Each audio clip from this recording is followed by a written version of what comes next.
Olá, um dia abençoado, alegre e cheio de paz para a sua vida hoje. Deus te abençoe grandemente.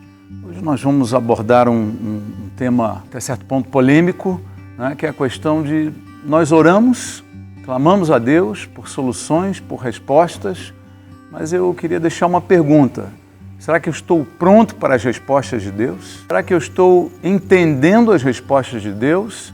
Porque muitas vezes Deus traz respostas para nós e nós matamos as suas respostas. Deus traz soluções para nós e nós destruímos as soluções de Deus. A Bíblia tem um momento importantíssimo, que é a chegada de Jesus em Jerusalém. Quando Jesus entra em Jerusalém, ele sobe pelo Monte das Oliveiras e ele pede a alguns de seus discípulos, vão lá em tal local, ali próximo, e tragam 2 jumentinhos que estão ali guardados. Nunca foram montados. Traga porque eu vou precisar deles. Se perguntarem se precisa, você diz simplesmente, o Senhor precisa deles. E eles foram lá e isso aconteceu desta mesma forma. E Jesus então entra em Jerusalém e logo ele se senta, né, ele monta nesse jumentinho e vai adentrando na cidade. E na medida que ele vai entrando, a multidão dos discípulos começa a adorar, a louvar, começa a colocar suas capas, suas roupas, por onde o jumentinho vai passar, né? E começam a dar glórias a Deus por todos os milagres que ele havia feito e começam a declarar bendito, né, aquele que vem em nome do Senhor. E Jesus vai entrando.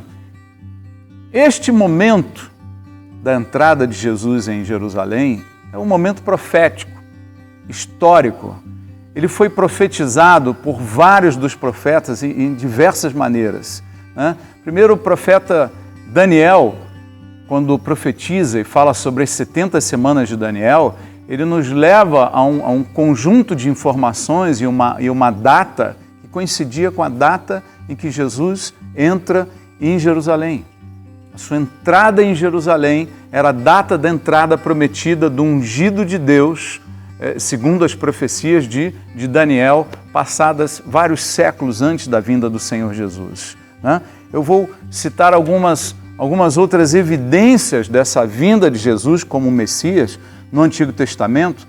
Zacarias 9:9 afirma que ele viria montado num jumento, entrando em Jerusalém. Isso foi profetizado e isso Jesus organizou de forma que acontecesse. Traga o jumentinho, está sendo separado lá para isso, né? Deus organizou tudo aquilo para que Jesus viesse montado num jumento. Isaías 7,14 profetizou que o Messias viria de uma mulher virgem, assim como Jesus veio de Maria. Na sequência, Miqueias 5:2 afirma que esse governante de Israel, esse futuro rei, ele viria de Belém, Efrata, embora sua origem esteja em um passado distante, desde os dias da eternidade, né? Jesus nasceu em Belém, mas a gente sabe que ele já existia antes disso. Ele era o Deus que se fez carne, né? O Filho de Deus que veio habitar entre nós. Então os dias dele estavam desde antes da eternidade. Miqueias 5:2 informa isso. Isaías 61:1 e 2 profetizou que ele seria ungido com o Espírito Santo, pregaria aos pobres, libertaria os oprimidos, curaria os cegos e proclamaria o ano aceitável do Senhor, né? Isso veio acontecer exatamente em Jesus. O Evangelho de Lucas narra até a leitura desse texto, né? Além disso, Isaías 9, versos 1 e 2 informa que o ministério desse ungido de Deus seria iniciado na Galileia. Isto aconteceu exatamente, o início do ministério de Jesus se deu na Galileia. 2 Samuel 7,12 diz que ele seria um descendente de Davi que viria para reinar. Isso também era exatamente a história de Jesus. Ele era um descendente de Davi que veio para reinar. Toda a palavra de Deus instruía, quando Jesus entrou em Jerusalém, que ele era a resposta de Deus para todas as necessidades do povo de Israel. Ele era a resposta do Senhor, ele era a solução, ele era o cumprimento da profecia, ou de muitas profecias, ou de promessas que Deus havia feito para a nação. Estranhamente, os fariseus não entenderam isso. Estranhamente, os fariseus estavam cegos para essa vinda de Jesus em Jerusalém. Eles o rejeitaram, apesar de toda a evidência bíblica comprovatória. Como consequência dessa ignorância dos fariseus e os escribas, né, que eles tinham Jesus talvez como um mestre ou um falso profeta, né, mas não como Messias, como ungido de Deus. Quando Jesus entra na cidade, os discípulos estão lá adorando, a multidão de discípulos, né, promovendo aquela entrada triunfal digna de um rei, que era o que ele era, e a multidão em volta começa a perguntar, porque não está entendendo nada, os moradores de Jerusalém. Os moradores de Jerusalém eram ensinados pelos escribas e fariseus, portanto eles não sabiam da entrada e da vinda de Jesus prometida. Eles entendiam exatamente, eles ficaram exatamente perdidos. Quem é esse aí? O que está acontecendo aqui? Eles estavam completamente por fora, porque os seus guias, os seus mestres, estavam cegos em relação à vinda de Jesus. Quando Jesus em algum momento olha para Jerusalém, ele chora ao olhar para a cidade e ele diz por que ele está chorando? Porque o povo está cego, eles não têm líderes, eles não têm mestres, né? São cegos guiando cegos. E ele chora pelo povo de Jerusalém. Ele se sente assim também em relação a nós, porque veja, tudo estava profetizado, Jesus era a solução, ele era a resposta para toda aquela população, para aquele povo que estava ali. A palavra de Deus anunciava sobre ele, mas na ignorância da palavra, na falta de revelação, a falta de intimidade, relacionamento com Deus, a solução de Deus veio, a resposta de Deus veio.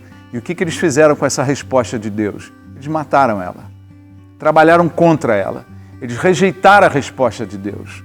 Muitas vezes nós estamos clamando e as respostas de Deus estão vindo, as soluções de Deus chegam até nós, mas nós não enxergamos por falta de conhecimento da palavra, por não entender que determinadas circunstâncias podem estar exatamente dentro do controle de Deus e da administração de Deus para as nossas vidas. Nós sabemos que muitas provas e tribulações vêm para nos corrigir.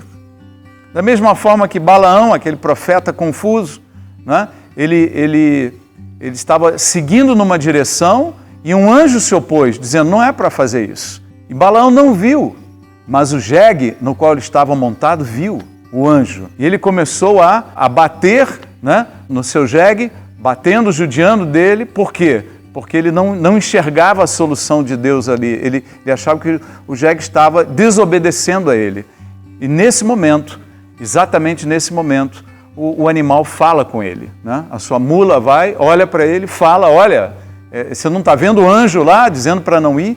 Muitas vezes nós não enxergamos as soluções de Deus, batemos contra ela, lutamos contra ela, destruímos as soluções de Deus.